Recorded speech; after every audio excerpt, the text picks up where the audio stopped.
જય સ્વામિનારાયણ મિત્રો, સવારના બધાને મારા જય સ્વામિનારાયણ। હવે આજે રવિવારનો દિવસ છે એટલે આપણે અહીંયા માતાજીએ દર્શન કરવા આવી ગયા છીએ। હવે બધાએ આપણે દર્શન કરી લીધા છે, તો હવે અહીંથી આપણે જવાનું છે હળમતિયા, અને ત્યાર પછી આપણે જાવું પુરખિયા દાદાએ। અત્યારે આપણે હળમતિયા આવી ચૂક્યા છીએ, અને હવે આપણે હળમતિયા અત્યારે દર્શન કરીશું, ને ત્યાર પછી પ્રસાદી લઈ અને અહીંથી રવાના થાવું। તો અત્યારે આપણે હળમતિયા મંદિરની અંદર જઈ અને દર્શન કરી લઈ। ચાલો, હળમતિયા આપણે અહીંયા પ્રસાદી લઈ લીધી છે, અને હવે આપણે અહીંયા ટાઢે સાયા જરીક પોલો ખાવા આરામ કરવા જઈએ છીએ। હળમતિયા મંદિરની અંદર આપણે મોબાઈલ નથી કાઢવા દેતા, મનાય છે, એટલે આપણે મોબાઈલનું ત્યાં શૂટિંગ નથી લીધું, પણ આ રસોડા વિભાગનું છે એ બધું શૂટિંગ આમાં આવે છે।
હવે અત્યારે આપણે જમીને થોડોક આરામ કરી લીધો, ને હવે આપણે જાહું પુરખિયા તરફ।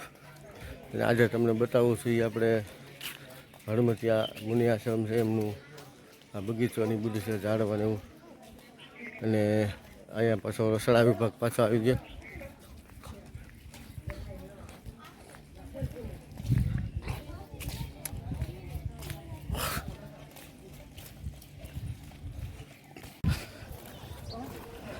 જય પુરખિયા દાદા, હાલો।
ગરમીના હિસાબેથી ફુવારાનું પણ વ્યવસ્થા છે, એટલે ગરમી ન લાગે ને સરસ મજાનો ઠંડો ઠંડો પવન આવ્યા કરે। પુરખિયા દાદાના મંદિરની બહાર જે મેદાન છે આપણે ત્યાં મિત્રો, પુરખિયા દાદાએ દર્શન થઈ ગયા સરસ મજાના, અને ખૂબ મજા આવી, ખૂબ આનંદ આવ્યો। આપણે હળમતિયા ગયા, ત્યાં પણ કાળુ બાપુના દર્શન થઈ ગયા, પ્રસાદી લીધી અને આપણે આરામ કર્યો. અને ત્યાર પછી આપણે પુરખિયા દાદા આવ્યા ને હવે પુરખિયા દાદાથી આપણે હવે બગસરા તરફ રવાના થાય છે ધીમે ધીમે.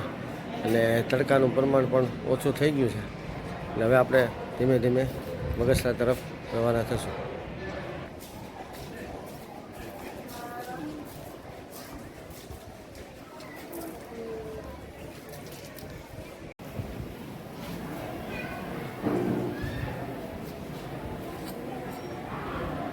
જય પુરખિયા દાદા.